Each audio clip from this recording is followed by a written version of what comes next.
Hello mga kating. Ug karon kay wa pa man ta na dato in taon. Maning kamot sag pano ning atong bana mga kating. By the way, nano siya adto sa dagat. Ug mao ni ang iyang mga kuha mga kating. Kinsa ninyo diha ang nakasuway nga ang inyong sudan gikan sa panihapon moabot sa pamahaw, paniudto ug panihapon na po. Mga kating sa tinuod lang ingani ang ato ang status karon. Pudi na ho ikaw mga kating kay at least buhi ta. Mga kating pasalamat pud mi kay makalibre in taon og sudan. Maayo gani pud mga kating kay napod siya talent sa pagpanguhag mga ingani. At least bisag alanganin ta sa kwarta ron, makahigop gihapon tag ingani ka presko nga sabaw. Ug mga kating mailhanin mo na presko kayo ning mga seashells og kining pasayan og kining lambay. Kung tamis ang sabaw inig higop na imo. O ganing tungura mga kating makita nimo nagalihok-lihok pa ang pasaya. Pasabot nga presko kayo siya. O ganing tungura mga kating gilunod na ang mga dago-dago nga pasayan og ato nang gitakluban. Watra ta kariyo og di ana makita na nato ang resulta. So mga kating mao na ni ang finished product. Ug syempre impas niya tong sinabaw kay ato ning parisan og bahaw. So mga kating sa katong mga galibog kung unsa ilang sudanon na ay daghan sa palibog. Ang ato lang kung unsa taga-kugihan manguha. So mga kating okay ra manguha sa dagat sa suba. Ayaw lang gyud panguha sa imong silingan. Kay hibaw ko daghang manok anha. Sinunyag sa sunod adlaw to anakas prisuhan po nito. O ganing tunguro mga kating ning plaster na ta kay sugdan na nato og kaon ning mga pasayan. So by the way mga kating kini akong gipakita ninyo lami gini kay siya. Syempre aning ulo na part niya mao ni pinaka paborito sa mga taong high blaron. Bitaw oy og high blaron mo likay-likay jud mo ani. Pero naapod lagi gingon ako og unsay bawal maog gyud lami. Maong og di jud malikayan ang dami na lang daan og losartan mga kating.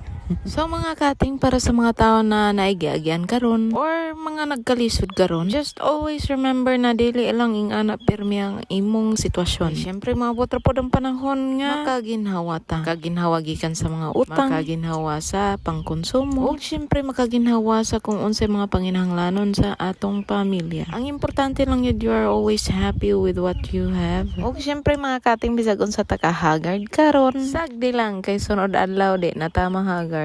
Haggard lang kaayo. O mga kating bisag unsa man ang giagian nimo karon, hinumdumi lang gyud pirmi mga kating kumpara kang kinsa kaning bakod. O para kang kinsa ng imuhang pagpaningkamot. O guys, maura to. Comment down below kung unsa inyong mga sudan karon mga kating. Thank you sa pagtanaw ani nga video. Thank you sa support. Kung naa kay time, please like and share. Og mo na to, amping mga kating. Buyers!